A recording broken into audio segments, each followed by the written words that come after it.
So good evening, everybody, and why don't we get started with the event? My name is Philip Skur, and I am the Deputy University Librarian here at the Stanford University Libraries. I'm very happy to welcome you all to this event honoring Peter Stansky and his new publication, The Socialist Patriot, George Orwell and War. Let me begin, though, by thanking all those involved in setting up this live stream event during such a blustery week.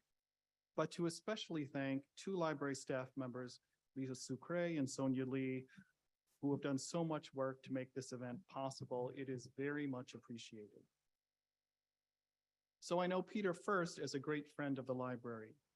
He has served on the Academic Council's Committee on Libraries since 2020 and never fails to make insightful comments on whatever topic the libraries might bring forward to the committee for consideration.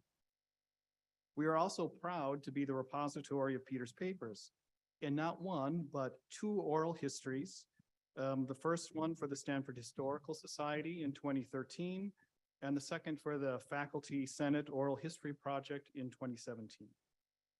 Now, I should mention for those of you in the audience today, we have some materials from Peter's collection on the display cases in the front here. We have some manuscripts from Peter's collection, including a DVD of a Today Show interview from 1984, and in the other case, some first editions of Peter's works on Orwell.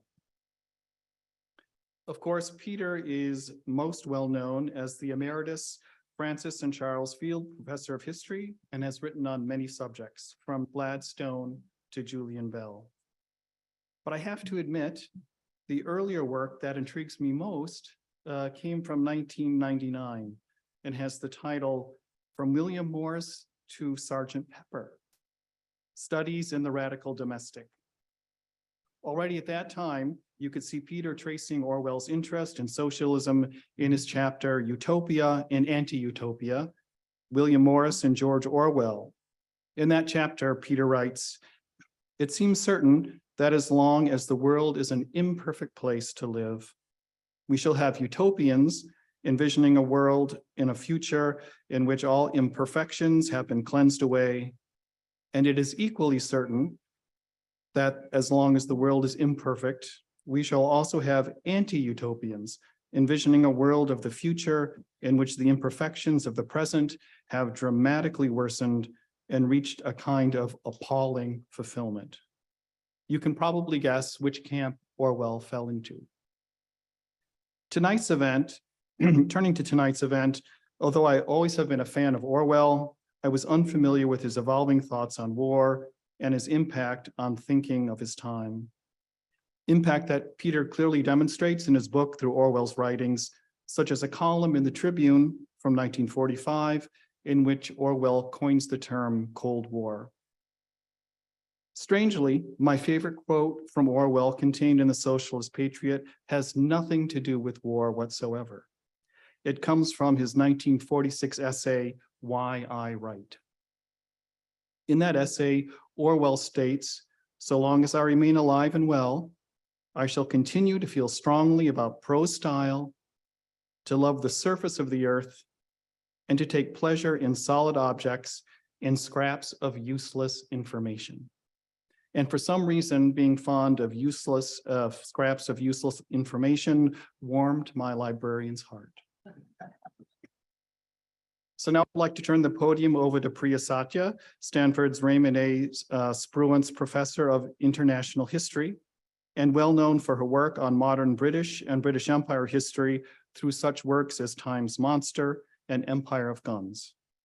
And of course, I am also very happy to say that just like Peter, Professor Satya has served on the Academic Council's Committee on Libraries, in this case from 2016 to 2017. Professor Satya.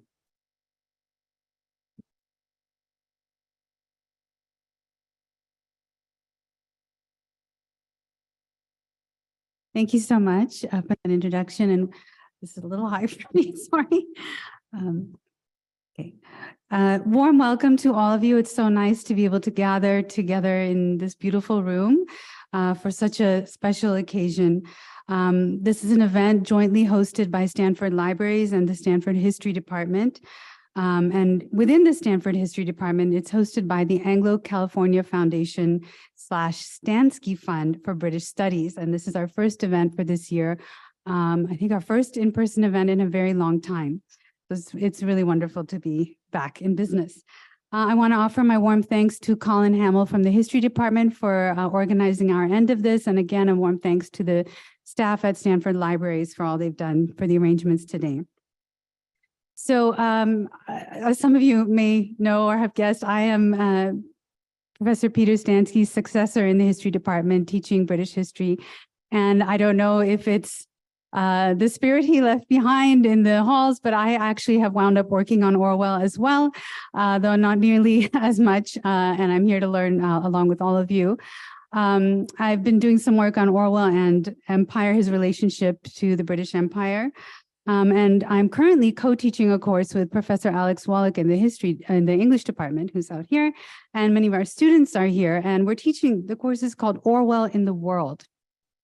And what we're trying to do as a group with our students and in an interdisciplinary fashion is to try and understand Orwell and his work in a historical context. And we're sort of tracing across time his effort to make political writing into an art, because that was how he articulated his goal kind of later in life, and how he was doing that as he was witnessing and often participating in firsthand major events of his time, including imperialism in Burma, poverty and unemployment in Europe, class conflict in England, the Spanish Civil War, his work in World War II, and the rise of totalitarianism afterwards.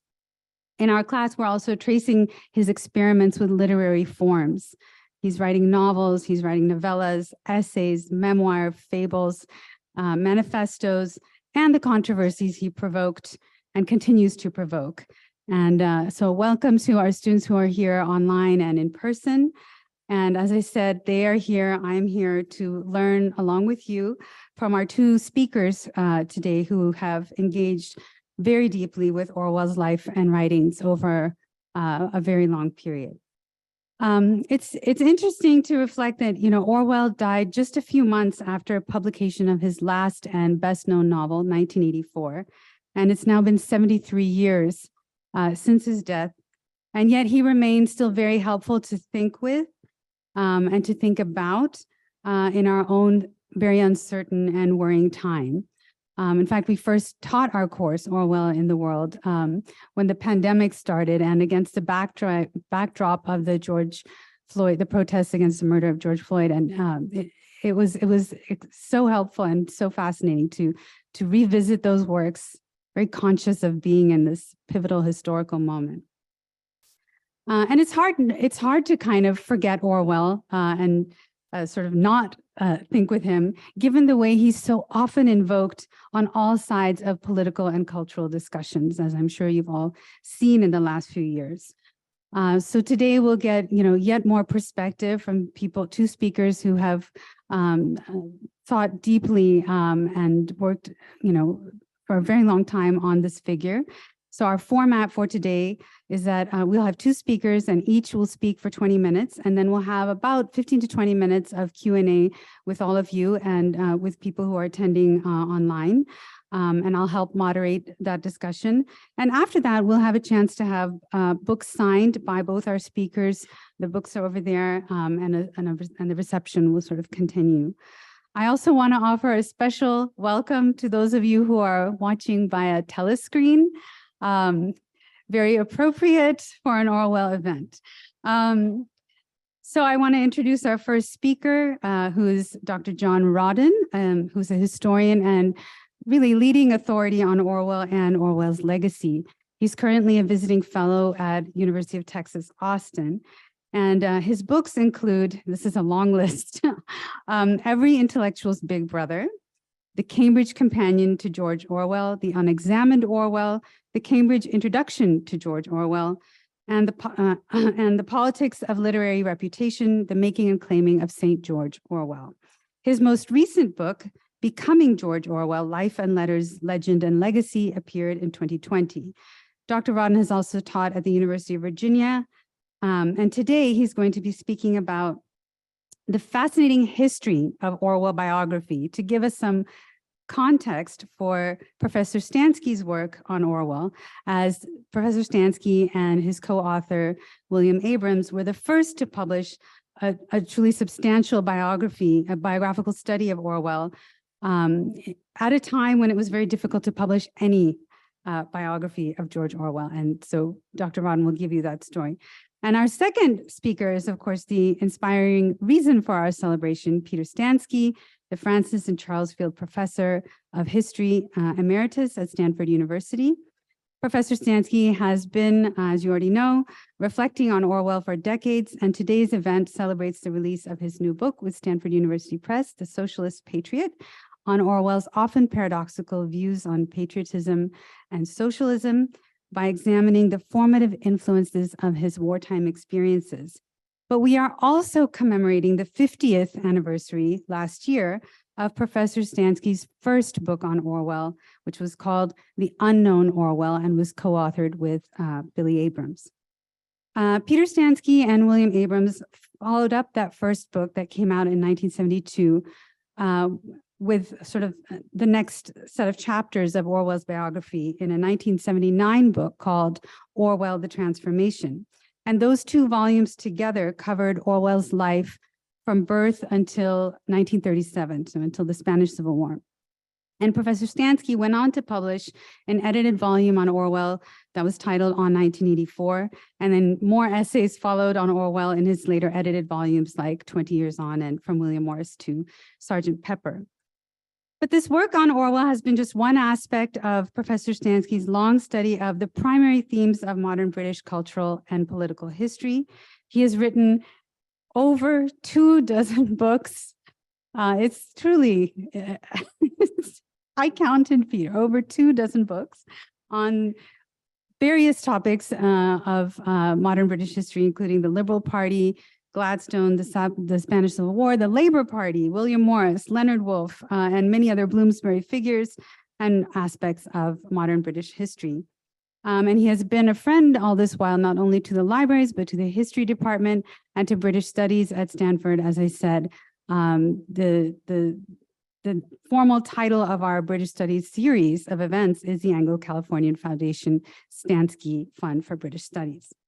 So it's very much an honor and pleasure to gather in celebration of Professor Stansky's newest study of George Orwell, and in celebration of Professor Stansky himself as an intellectual of our own time who has shaped so much of our understanding of modern Britain. So I now would like to welcome you. Please come, Peter.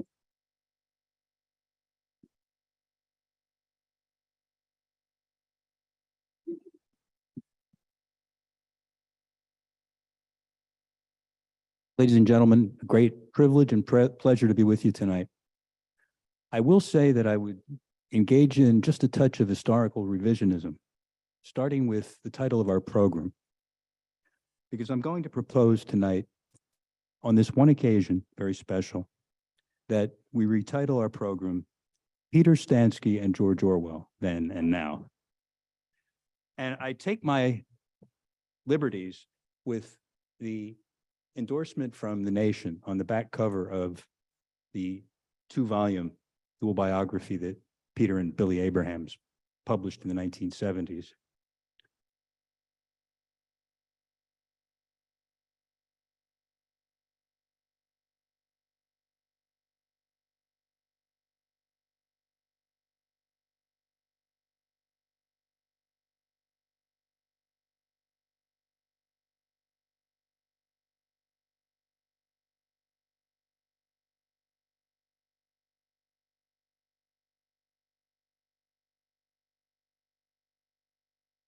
I'm just trying to see.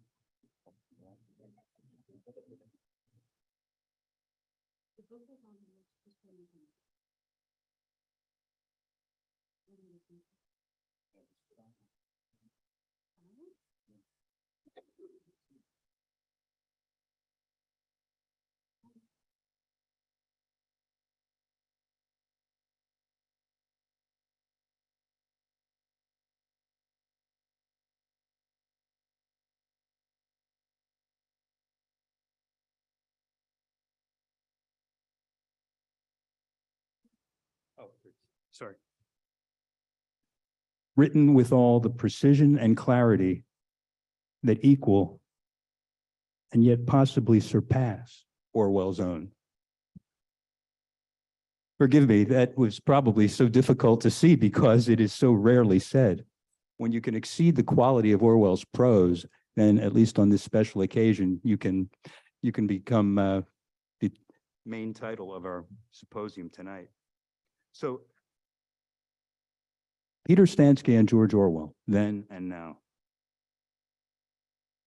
What I would like to talk about quite briefly is what you might think of as the unknowns behind the unknown Orwell, title of Orwell, of Peter Stansky's first volume here.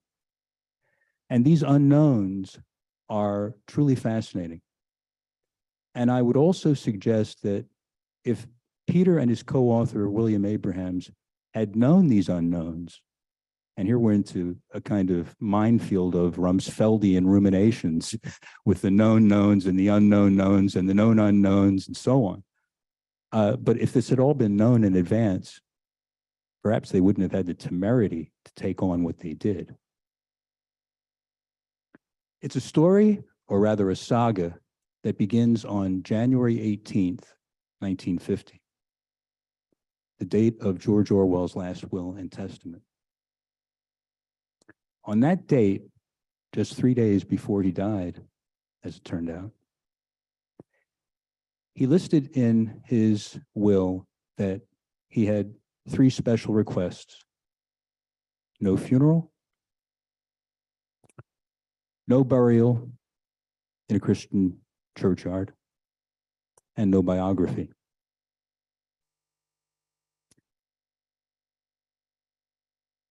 Strangely enough, this was the 18th birthday of Peter Stansky.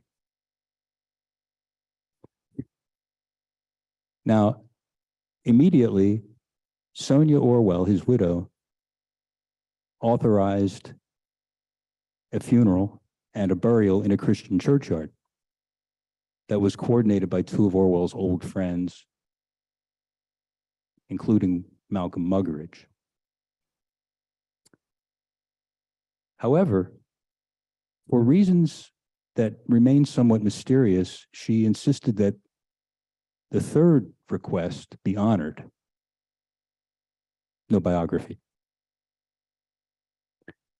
And in the early 1950s, as Orwell was still becoming better known after his death beyond the literary sphere, there were few objections to that request.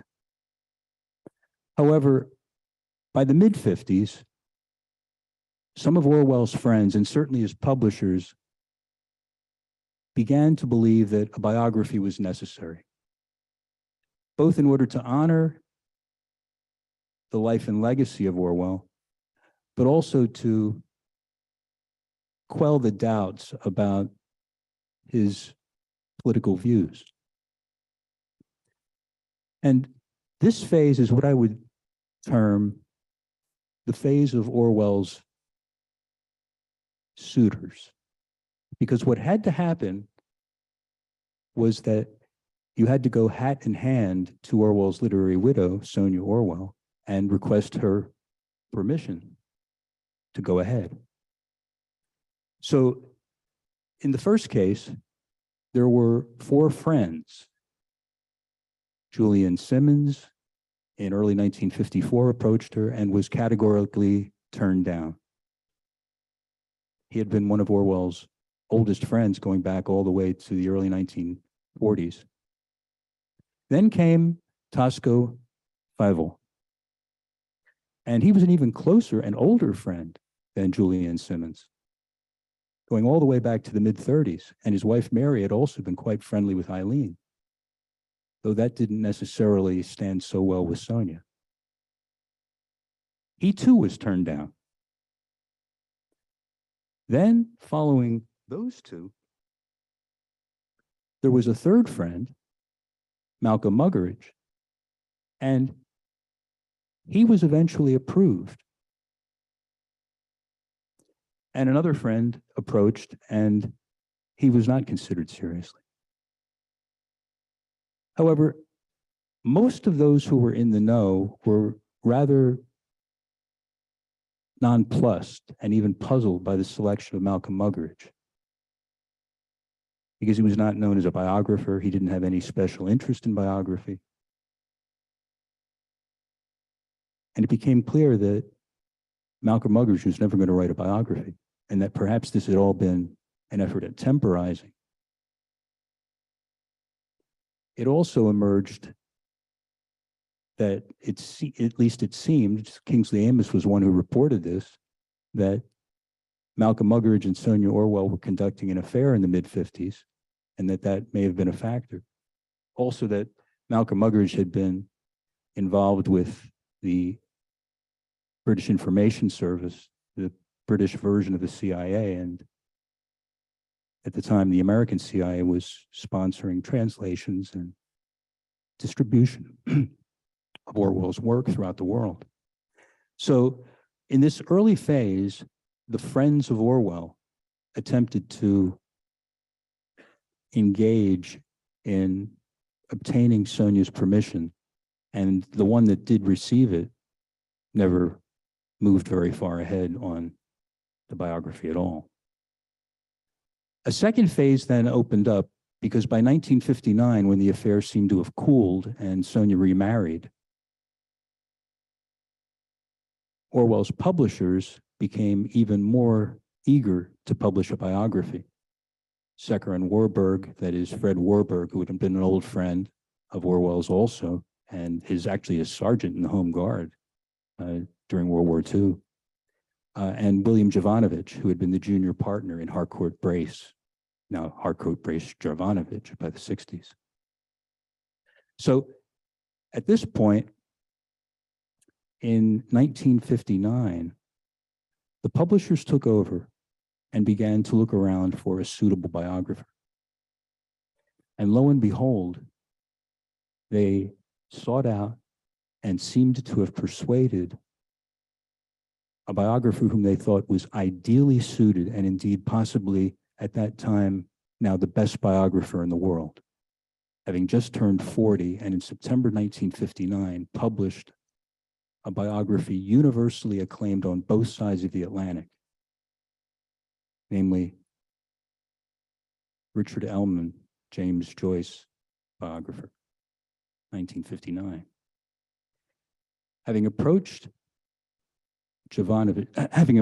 Richard Ellman and offered him an advance of $25,000, which was considered an enormous sum at the time, Ellman gave signals that he was willing to move ahead.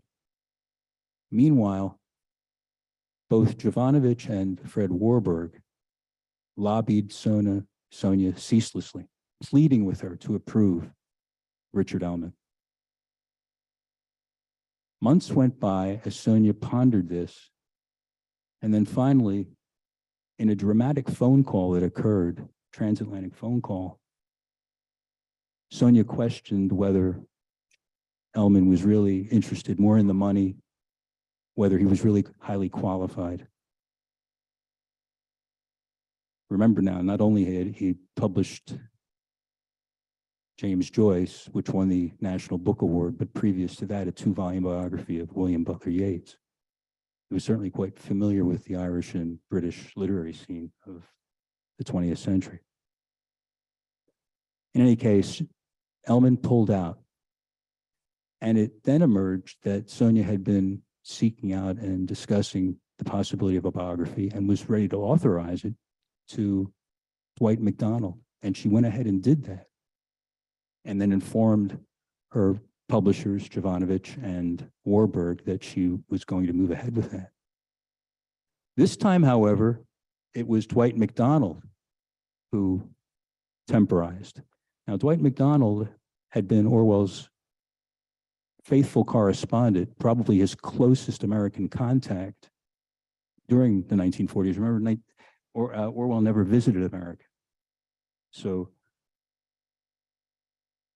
it was MacDonald when he was an editor at Partisan Review, and then later when he ran his own magazine named Politics, who had primary contact with Orwell among the New York intellectuals.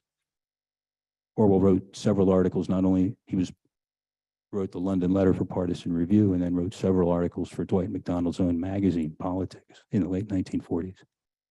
Sonia was very favorably impressed with him, but word went out from Orwell's friends, as well as from his publishers, that MacDonald was a very flighty character, no biographer, and probably would be no better and maybe much worse than Muggeridge. So that also fell through by early 1960, as she was informed that this was a bad choice.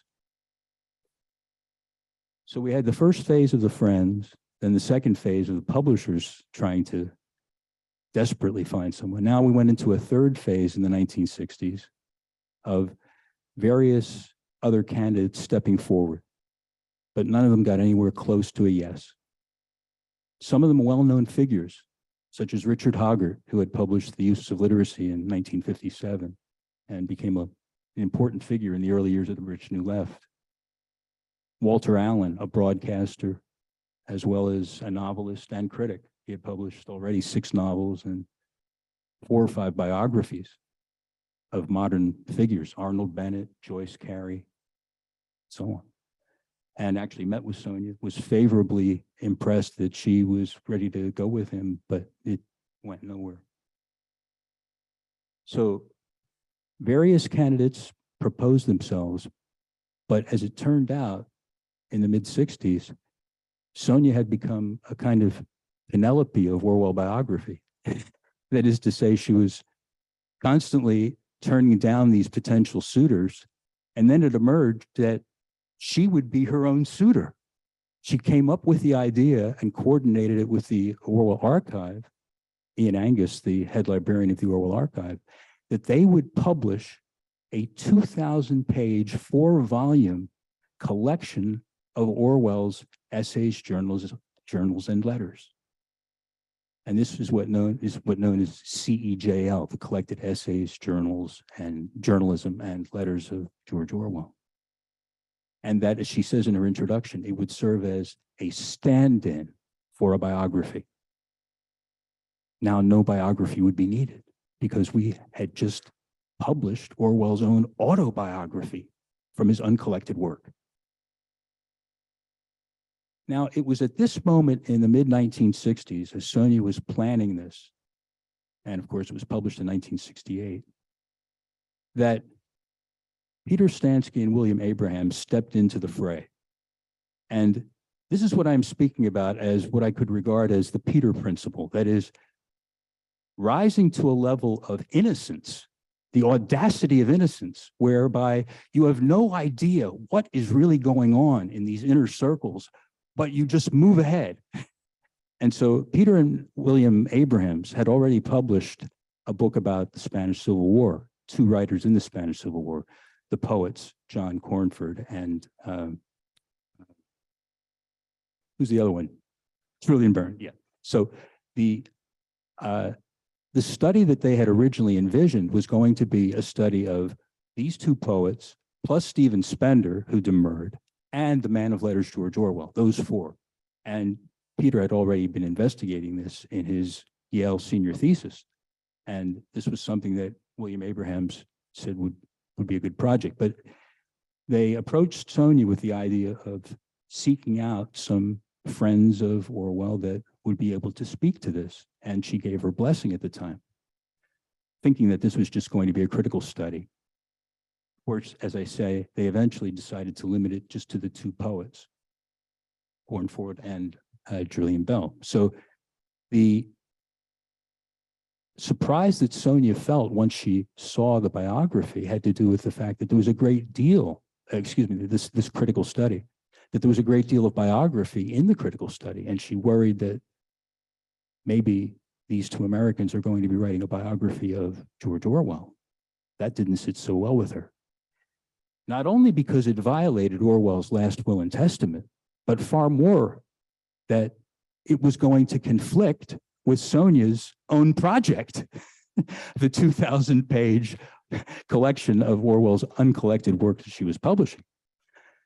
At a dramatic Paris dinner in 1967, Billy had the temerity, that is Peter's co-author, at a dinner to violently disagree with Sonia on how the book should be shaped, what it would say, how much it would reveal, and what level of cooperation the authors would seek from Sonia. So the development was that Sonia began to insist that the authors clear everything with her. First, that they would not be allowed to do any further work in the George Orwell archive at the University of London, which she had set up in 1960 for scholars to research him. No more consultation of unpublished materials in the archive. More than that, that there would be no permission to quote from Orwell's own work. Now, to be deprived as a biographer from the opportunity to hear Orwell's own words is a major loss. Would you have moved ahead as a potential biographer? This is what I mean by the Peter Principle. Yes, you'll move ahead because ultimately you will be so independent, you won't need her permission, and you will seek out your own publishers apart from both Warburg and Jovanovich, which they did, publishing with Little Brown in Boston. Knopf first, yes. Now, so the ultimate outcome of all this was, of course, The Unknown Orwell, published in 1972. And the great feat of this biography was that it was indeed the first biography to ever be published, and it dealt with these unknowns. That is, in particular, who was Eric Blair? Who was George Orwell before he became George Orwell? The publication of Down and Out in Paris and London in 1933 at the age of 30. So this was the first great achievement, but there were two others that I think characterize any great biography. And both The Unknown Orwell and its successor in the late 70s, the Orwell the Transformation, are exemplary in this regard. It was an example of the biography of life and art, is that you write a biography of a writer to illuminate the literature, the work of the artist, because his claim to greatness, to significance in the world, is that he wrote the books, she wrote the books. So how did that happen? It doesn't happen simply from literary influence. It happens because there are things in your life that shape you in a certain way that make you the writer you are, and that you express your vision in certain ways. And the second is the Life and Times biography, that you do not write in a vacuum. You live in a certain context and against a certain historical backdrop, and that your work reflects your times, and if it's powerful and influential enough, it can reshape your times. And so this is what I regard as the great achievement of this two-volume biography: its originality, its significance, and its persuasiveness for going back to the work of George Orwell. And also, I would say the same about the new book, The Socialist Patriot, George Orwell at War, which is brilliantly conceived to show how, through all the four wars that Orwell experienced in his lifetime, World War I, the Spanish Civil War, World War II, and then the Cold War, he was intimately involved in all of them, and he expressed his vision in them and through them, and wrote his work to address them, but also to try to influence their development, or how we would come to see them in hindsight. So, as a final point then, we need to go back to George Orwell's work, which these biographies invite us to do. And I would say that we should not only go back to George Orwell's work, but also back to Peter Stansky and William Abrahams' work, both then and now.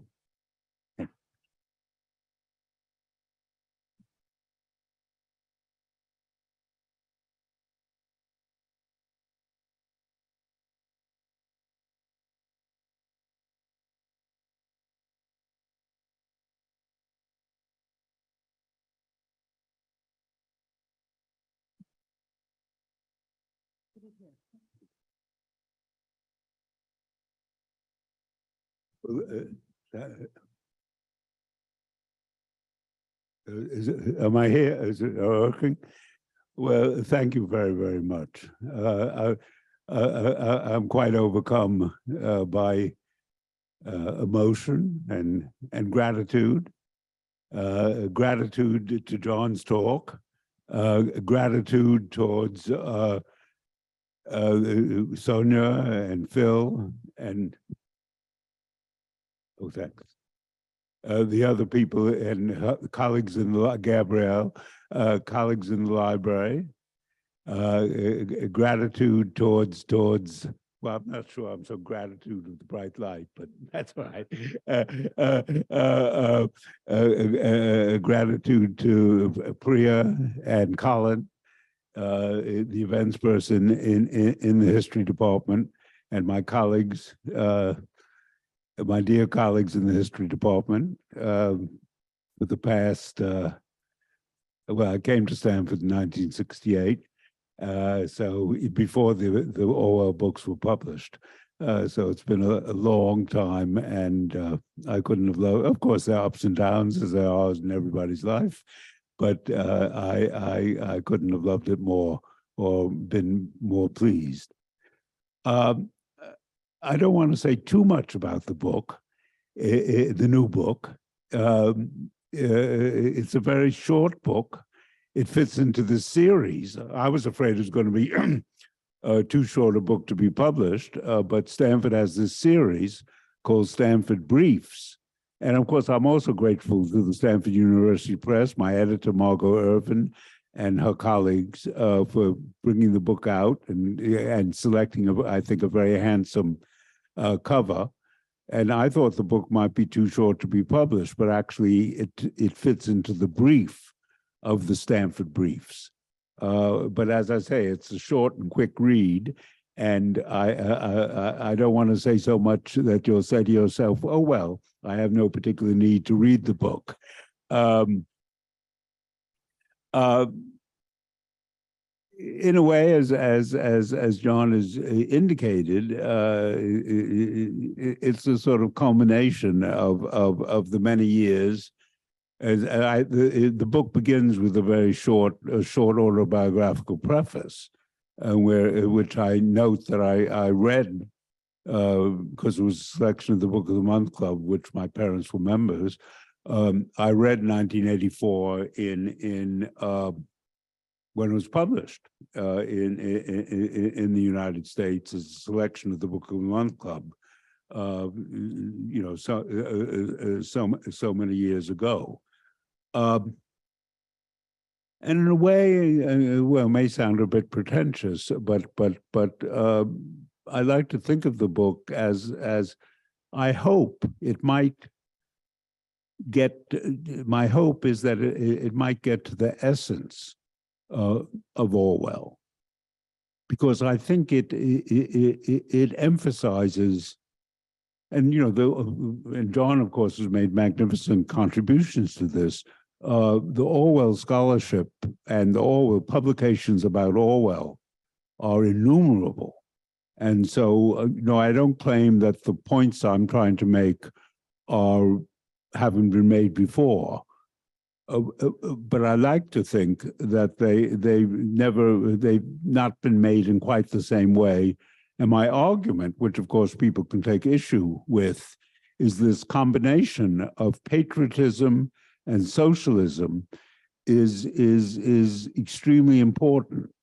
And in a way, as I also say, it's in a deep English tradition. William Morris, Cobbett, to a degree, E.P. Thompson, the combination of patriotism and socialism is not unknown.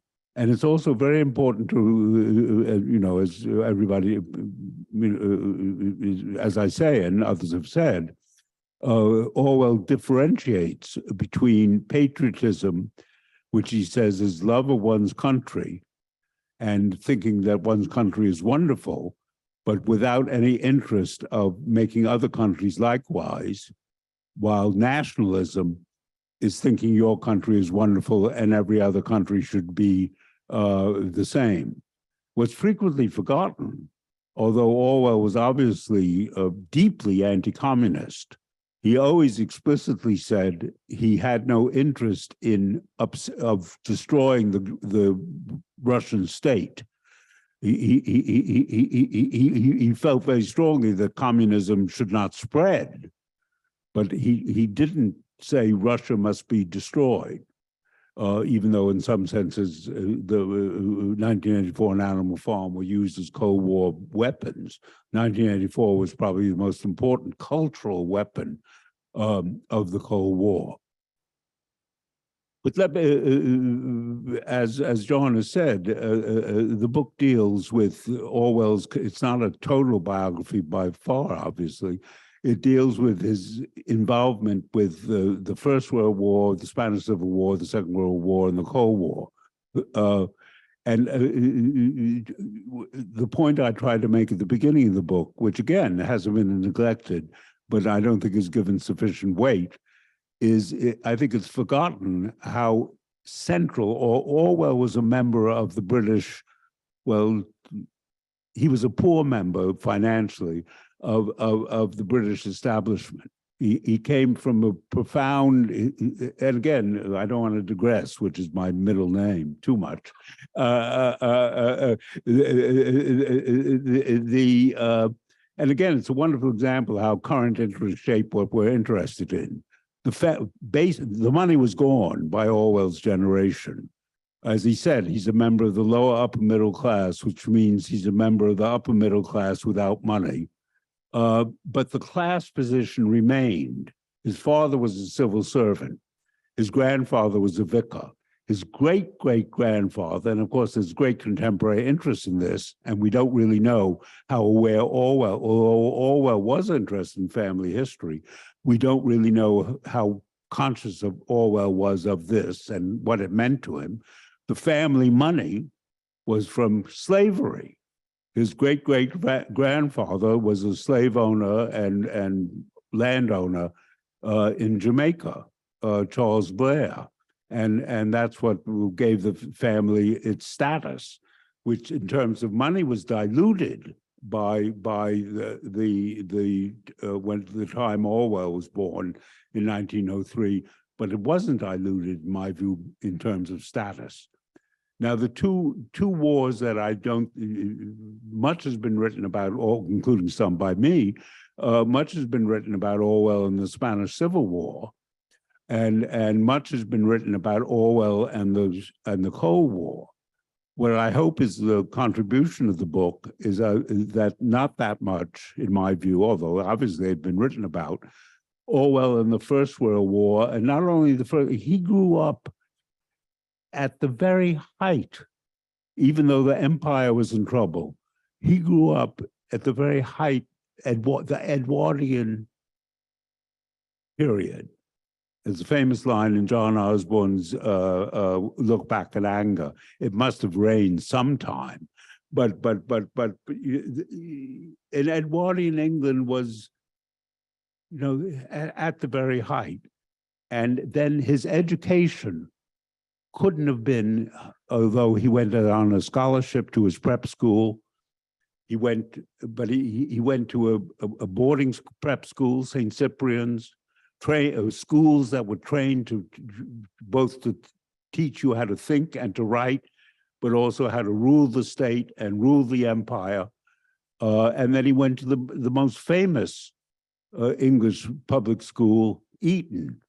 He couldn't have had a more central education to make him into a patriot. But these schools also, as William Morris went to Marlborough, these schools also gave people, and E.P. Thompson went to a Methodist public school. These schools gave the rebellious students the intellectual weapons to fight.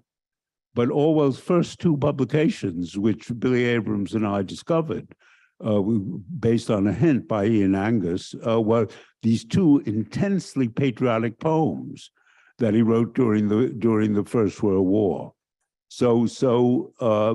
He couldn't have had a more central location. And actually, John mentioned, that the earlier book, Journey to the Frontier, was about John Cornford and Julian Bell.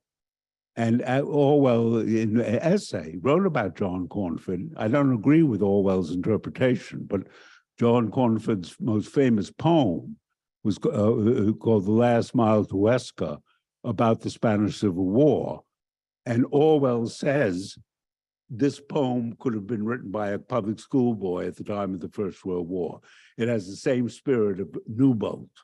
And so, and then, of course, the wonderful thing about John Cornford, he was known as John Cornford, but actually his real name, the English thing of frequently using his second name as the name that people are known by, he's actually known, his real full name is Rupert John Cornford. He was named for Rupert Brooke, who was a great friend of his mother's, the poet Francis Cornford. So that period of the First World War, and the wonderful essay that Orwell wrote much later, at the time of the outbreak of the Second World War, but with its wonderful title, which I discuss, My Country, Right or Left, and which he talks about, I grew up in this martial atmosphere. We want 8 and we won't wait. That's 8 dreadnought battleships. And he talks about buying a rifle at the age of 10 with no questions. He talks about being in the cadet corps. The odd thing is that in his famous essay, somewhat controversial essay and wonderful essay about his school days, such were the joys, he says the sinking of the Titanic before the war was a more vivid memory than the Battle of the Marne. Again, I find that because the war was being the First World War was being intensely followed, both at St. Cyprian's, his prep school, and also obviously with Eton, where so many of the boys were going off and so many of them were being killed. He's a little more critical, I think, when he's at Eton of the British state, but he's educated by family and education. He couldn't be more at the heart of the British establishment, and I think his class position and the effect of the First World War, though obviously I say not neglected, hasn't been given enough attention. And then again, I think the same thing, the wonderful essay that he wrote, and again, the title is so illustrative at the time of the Second World War, The Lion and the Unicorn, Socialism and the English Genius. The lion and the unicorn, as you know, they're the heraldic beasts for the royal coat of arms. And the essay itself is very much, it seems to me, a combination of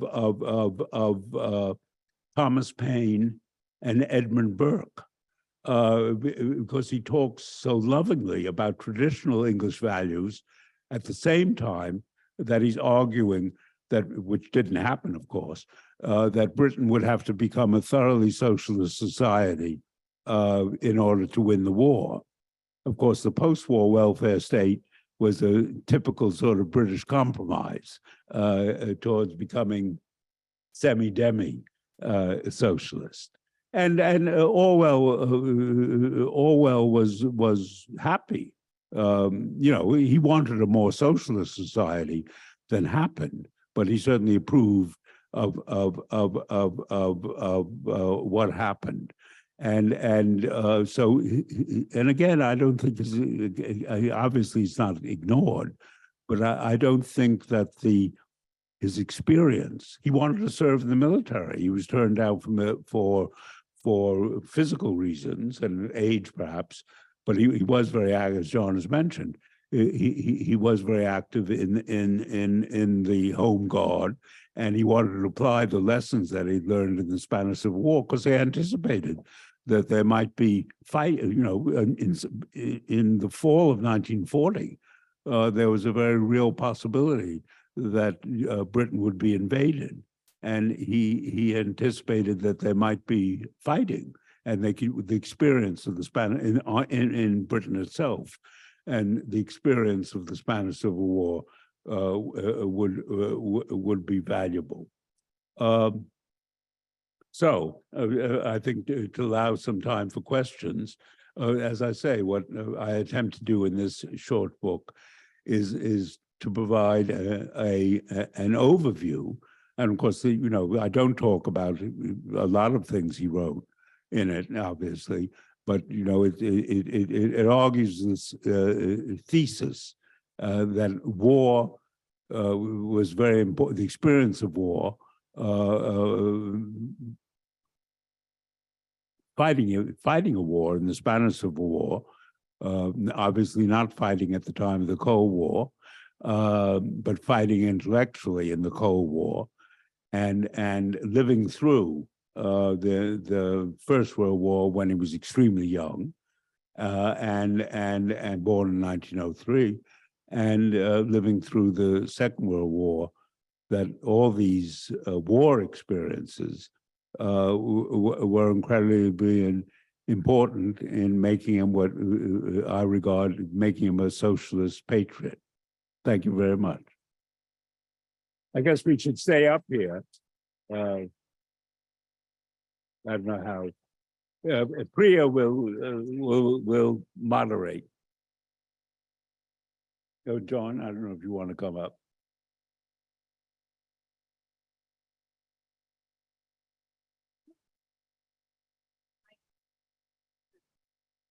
Speak out loud and clear.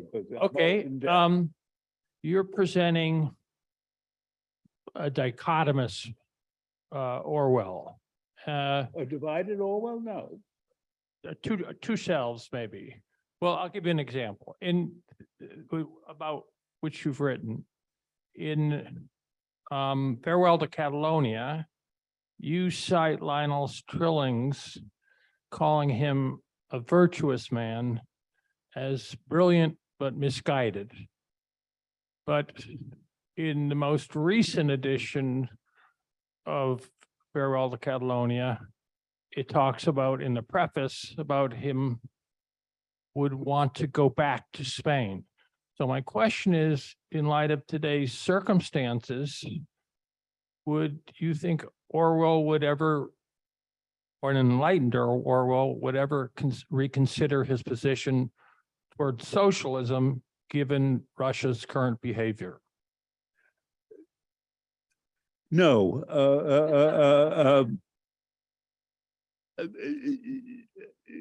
This is a theme which actually I quite disagree with.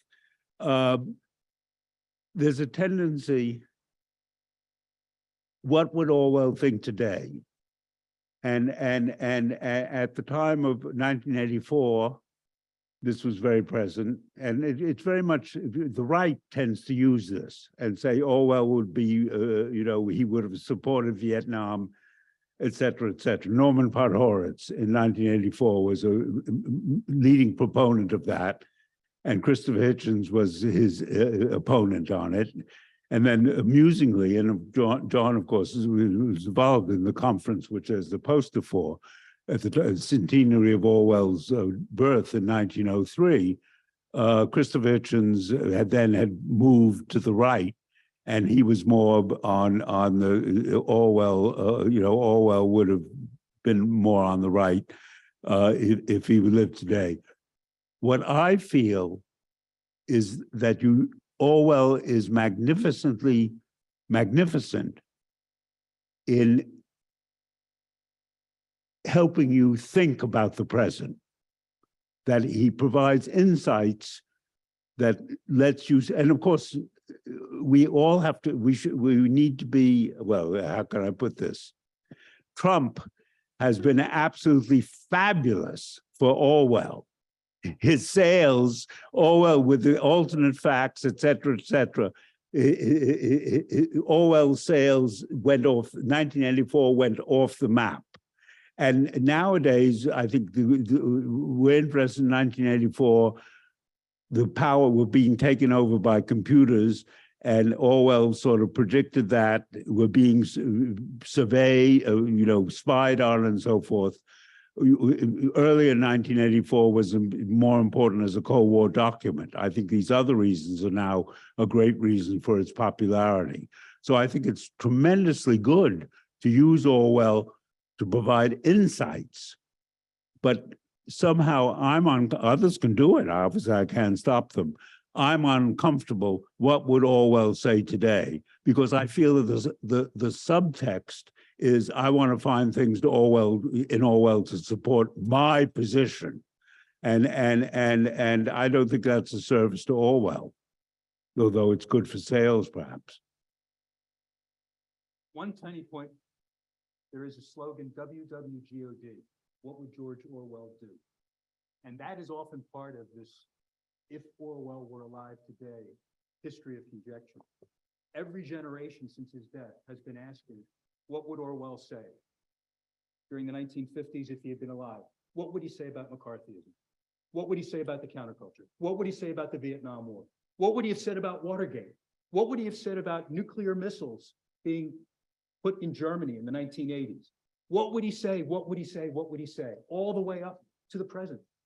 In December, the Russian state media reported that the #1 bestseller in Russia, in Putin's Russia, was George Orwell's 1984. Then the question was, well, all of these editions that are being published in Russia are sponsored by the Kremlin. And those translators and intellectuals who are introducing these editions of 1984 are hand-picked party members. So is this a Kremlin-sponsored disinformation campaign to put Orwell #1 on the Russian bestseller list, but at the same time to say that 1984 is all about America and the West, just as what was happening in the 1980s? When I was visiting East Germany, shortly before the fall of the Berlin Wall and after it fell in the 1990s, every student whom I saw at Leipzig University, Dresden University, knew the slogans of 1984. I said, how did you know this? The book was verboten. They said, because the party newspaper and the state media had headlines, Big Brother Reagan everywhere, et cetera, thought crime, doublethink. All that was about the West. So Putin is taking a page from the Stalinist and communist era in the Soviet Union and now applying it to the present. So this is what I mean, WWGOD. You can quote scripture, including secular scripture, to your purpose. Orwell is a double-edged weapon that can be used on all fronts. And now we're seeing this happen again in 2023 with 1984, paradoxically, ironically, inconceivably, #1 in Putin's Russia? Is this from a readership of dissidents that are rising up against Putin because of the way in which the Ukraine war is going? Or is it a Russian disinformation campaign? Amazing.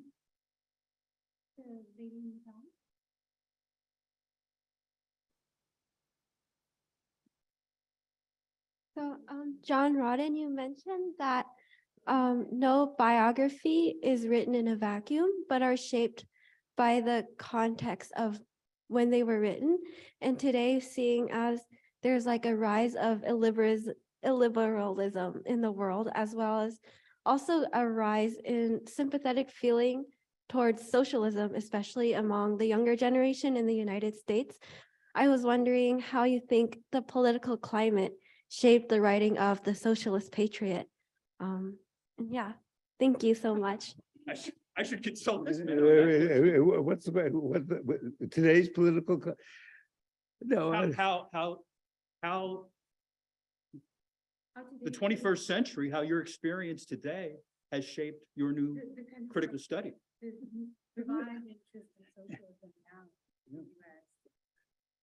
No, I don't know, maybe I'm lacking in something. I present, obviously one's influenced by the world one lives in. But I don't think the idea, socialism is under threat or socialism is rising.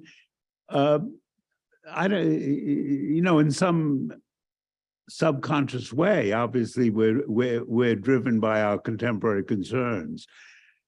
But that's not the way. I'm interested in George Orwell. I want to find out more about him. I want to read him. And, as I say in the book, I couldn't have done this book without the great work of just recently, sadly deceased, Peter Davison, who edited the 20 volumes. The archive has been published. So I'm an archival historian, but I can't get around to archives anymore, and so the archive has been published, and I'm tremendously grateful. I don't know how one, I know what Priya, how one goes from topic to topic. It's sort of semi-conscious, at least in my case, which is not necessarily a compliment, but I think it's a fact. But I will say, intriguing question insofar as we today, even more so than perhaps in his day, consider the title of Peter's book to be virtually a contradiction in terms. That is, a socialist and a patriot. A patriot is regarded today, especially as someone who is endorsing conservative values. In fact, in some ways, even quasi-fascist values. And this is associated with America first, et cetera, et cetera. That's patriotism. That's true America. Whereas socialism is critical of the West, and especially the United States. So a younger reader is bringing those perceptions to any book that is addressing these kind of historical issues. And I'm very sympathetic to the way in which that formulation is difficult, even in terms of the title, for a younger reader to enter into with full sympathy. But this is precisely the challenge of the historian and the biographer, to show how in Orwell's own Life and Time, it's a life and time study, as well as a life and art study, that he is in part a man of his time and is writing with that backdrop and also trying to reshape it. And I think to the extent that he was successful, he is showing us how this is possible. This collocation, however paradoxical, is not a contradiction, because he wasn't in. Perhaps I should say, I mean, my driving interest in what I'm a historian. I'm not a literary critic, and my driving interest in the work I've done, even though I've written about many writers, is to find out, to get to understand Britain better, or more specifically England better. And that's that's why I'm so interested in the sort of context of his education and of his background. As John has said, I think the purpose of a biography of a literary figure is to illuminate the work. So I hope that serves that. But I'm also doing my work as a historian, which is different from being a literary critic. If I may, I just want to elaborate on something that Peter was saying about how useful Orwell is for thinking in the present, even if you get a hand on these questions that are coming up about our contemporary dates of reading Orwell.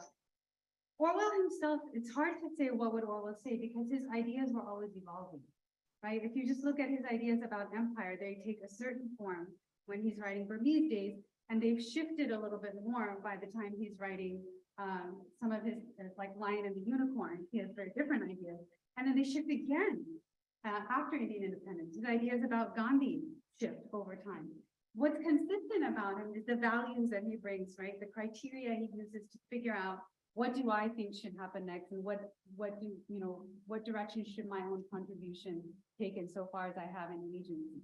So that's why when you look at how someone is thinking through problems and thinking through his writing, like he's constantly writing, and that's how he figures out, that's stuff that we can apply and, borrow from and lean on. But it's very hard to say what he would think, because he would have to write an essay first and work it out for himself. If I just very quickly add, Orwell is an absolutely brilliant writer. And what that hides, in a sense, he dramatically would change his opinions. For instance, he 2 years after Spain, he was a committed pacifist. And then he suddenly flips at the time of the Nazi Soviet pact and becomes a committed anti-pacifist. But both cases he put extremely strongly. It's his brilliance as a writer, and that he's able to do that. But it makes it. The thinking that's guiding his writing, maintains his integrity. It's not that he becomes a hypocrite or a flip-flopper. He's consistent in the way he's evaluating.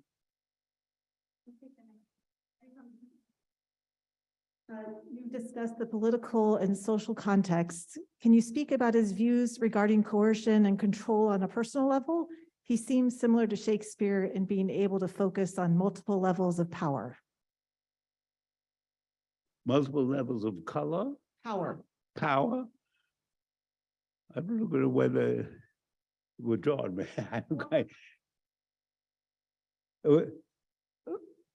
In being able to focus on multiple levels of power. Yeah. It doesn't. I don't know whether I quite understand the question. Well, just to respond in one particular context. An essay that we referred to, Such Were the Joys. Such Were the Joys deals with his prep school, St. Cyprian's. Now, that, of course, is merely at the level of a school. And he discusses the teachers, in particular the headmaster and headmistress, as tyrannical. There are people who have read 1984, which was, of course, being composed at the very time that Such Were the Joys was also composed. Such Were the Joys only published after his death, that associate the kind of climate in that prep school that Orwell describes with Room 101 in 1984. That Room 101 is a schoolroom, metaphorically, from his prep school. And that the beatings that he endured in prep school, which he describes in great detail in Such Were the Joys, is like the torture that Winston Smith goes through in the Ministry of Love, specifically in Room 101. So if you want to talk about multiple levels of power and the abuse of power, one could start, as some critics have, by linking this essay with the novel. And there are biographers who have attempted to do so because of the proximity of the two temporally. It's a controversial position, but it does at least illustrate, as a starting point, one way of responding to that kind of question. Multiple levels ranging from the very personal, his own schoolmates who were also somewhat abusive, and the teachers, all the way up to an international, global, geopolitical tyranny with the superstates of 1984. I just don't. I think it's an interesting point. The leading proponent of it is oh God, I'm blocking on his first name. West, Anthony West, who said that wrote a famous review, I think maybe in the New Yorker, saying 1984 was Orwell's revenge on his prep school. But the wonderful, again, it's these connections, which may or may not, my life seems to be dominated by connections which may or may not be significant. Anthony West is the illegitimate son of H.G. Wells and Rebecca West. And of course, Orwell had a very complicated, somewhat antagonistic. First, he loved him when he was a schoolboy and reading him. Then they had famous fights later on. Orwell has an interesting relationship with H.G. Wells. But, you know, it's English society. Everybody, in some sense, seems to know everybody else. Personal violence. I mean, he does describe his own experiences being violent as a policeman when he was working in the Imperial Police in Burma. And he describes it as something that was institutionally bred in him, just like the violence in the public schools. There is that layer in between, right? Between the school and then being in the police and then thinking in terms of state from the police being part of it. Can you hear me? Yeah. Hi, Peter. First of all, I just want to say what a wonderful event and kind of register my own, as an Orwell scholar, the inspiring significance of the biographies, the early biographies you wrote. And, you know, I take a kind of formal approach to Orwell, and I just want to kind of give a formal question to you, because, I mean, John Rodden pointed out, obviously, the two biographies are exceptional because they're the first and they have this kind of seminal value. And they don't just get absorbed into everything that comes after it. Another thing, formally, of course, the thing that stands out about the biographies are most great biographies go from the beginning to the end. And these two volumes are tantalizing that they don't cover the whole life. And there's something, when I read them, there was something so fascinating about the intensity of the biography that doesn't go all the way. And not only do you do one volume like that, but then there's a whole nother volume, and we're only part of the way there. And I'm thinking about and then of course the new book in a way is the opposite, because you emphasize the brevity. It's very, very brief, but covering a long period. So I guess since there's the occasion, I just want you to, I guess, to ask you to reflect on your own sense of the relationship between these two books, which has been kind of in the air. But if you have more thoughts about, I don't know, either returning, how much this returned you to the two biographical studies, if this is this a third part of a trilogy, or is that not the way to look at it? No, thanks, Alex. And Alex has written a wonderful book about, particularly which concentrates on the Orwell's Tribune columns, but treating them in a wonderful literary way, as well as otherwise, or Orwell. I recommend it to you. The original, as John has alluded to, and which is discussed a bit in my little preface, it was very much the two books, two short books, were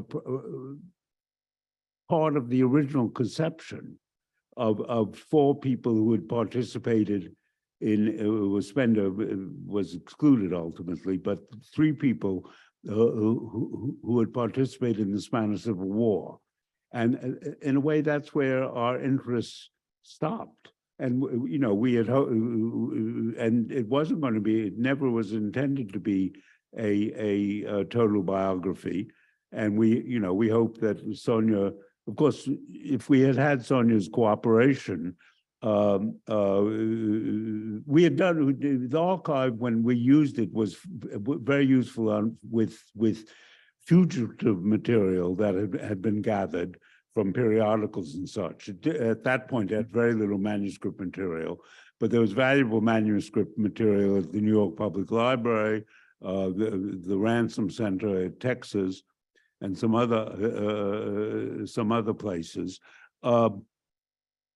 But I agree. It's truncated in the sense that it doesn't go through his whole life, but somehow the conception was just to go through Spain, and some people thought that it was a little too schematic, the transformation. But it is true that he wrote both as Blair and Orwell up and through Spain, but after Spain, he was always Orwell as a writer. But you know, the people who known him earlier, he was still Eric Blair, and he used Eric Blair, of course, from time to time on letters and such. But if the question is, I didn't really think of this as a sort of independent project. Well, it just sort of emerged as things do, serendipity. There was an Orwell exhibition some years ago.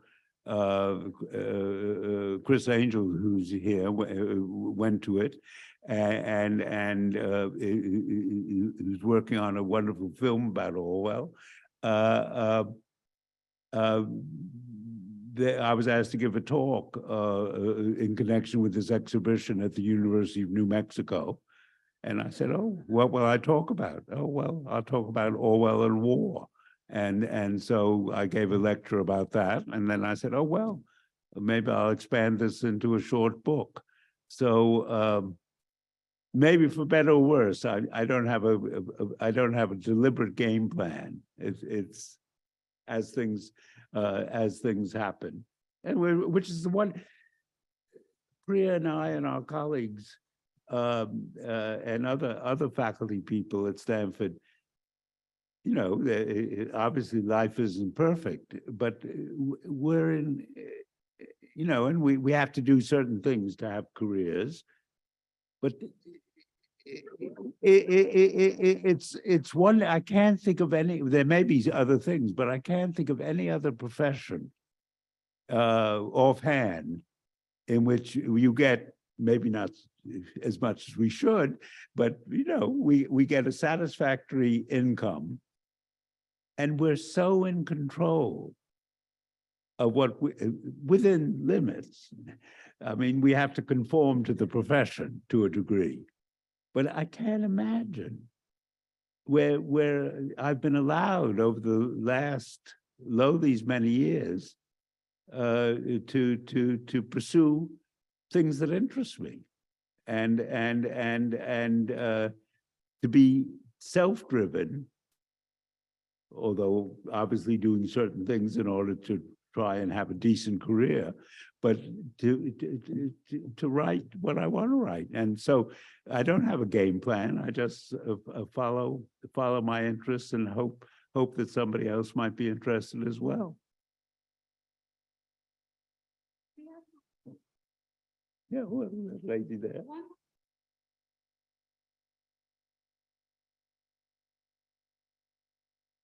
I'm happy that you clarified that you are a historian and not a literary analyst.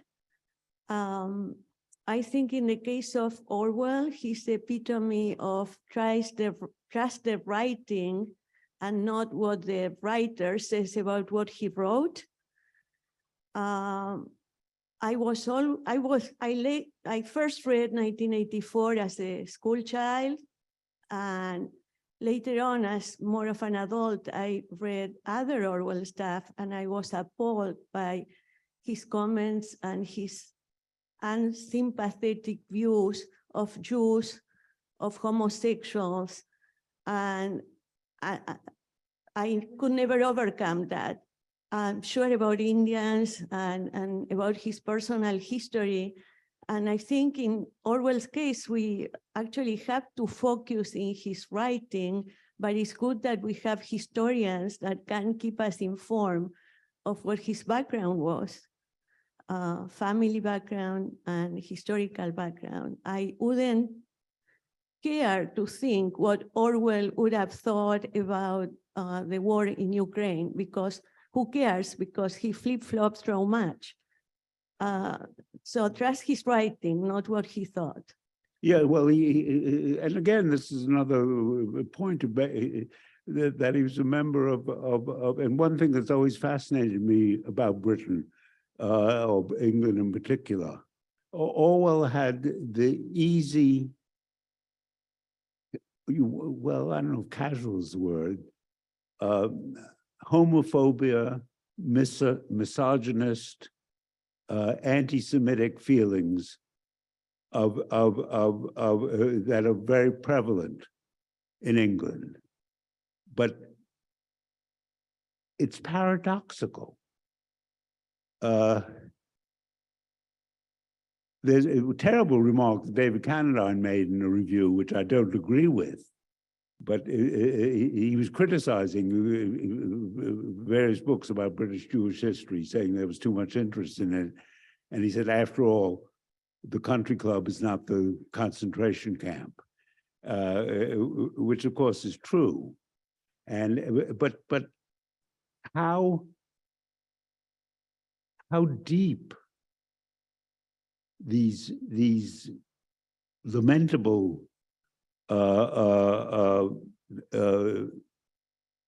ideas that Orwell had about women, about homosexuals, about Jews, how deep and significant they are. I mean, they're not good. I'm not excusing him, but it's very difficult to assess their importance. And as you say, I think, if I understood you correctly, though it doesn't it doesn't make him less, it nuances it, but it doesn't make him less important as a political thinker and as a writer.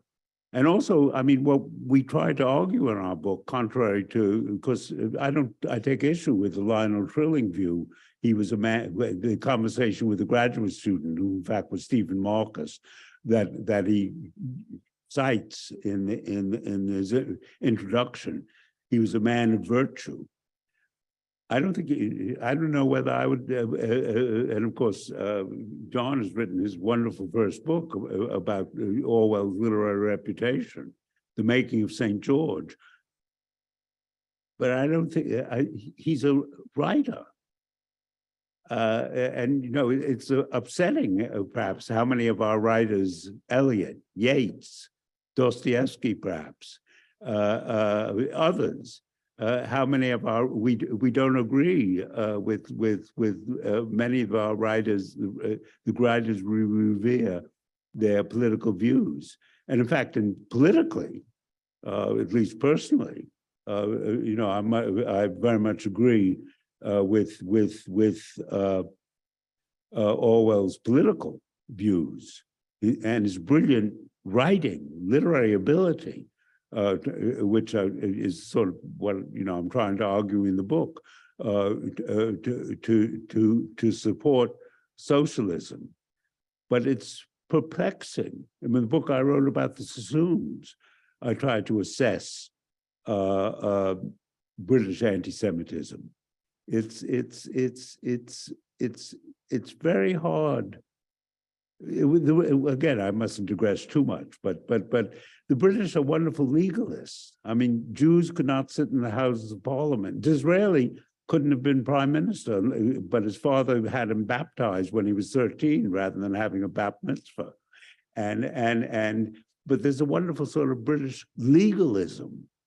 Disraeli wasn't Jewish, technically, though he was attacked as a Jew, but nevertheless, because he wasn't Jewish technically, he could be in Parliament. Jews could not sit in Parliament until 1858. So we may think terrible thoughts about people, but we won't mistreat them. I think, well, venturing a probably gross and inaccurate generalization, I think the American version of this is we won't think terrible thoughts about people, but we might shoot them.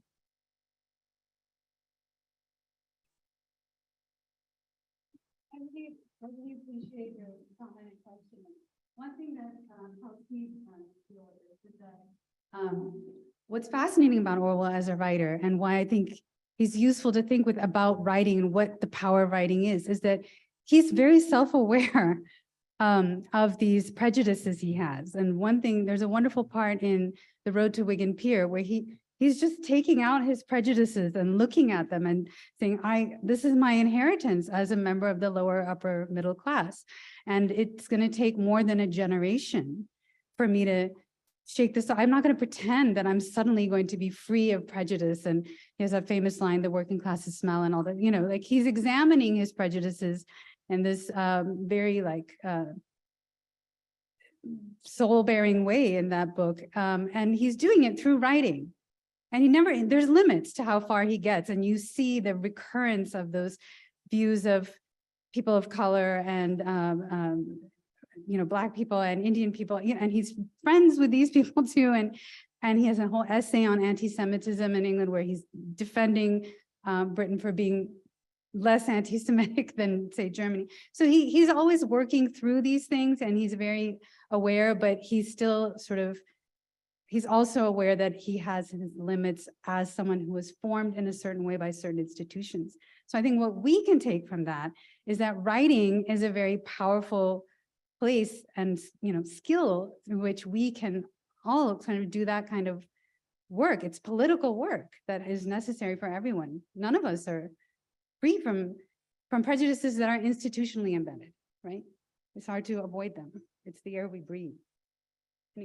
Anyway, I don't want us to go. I don't know what the time limit is.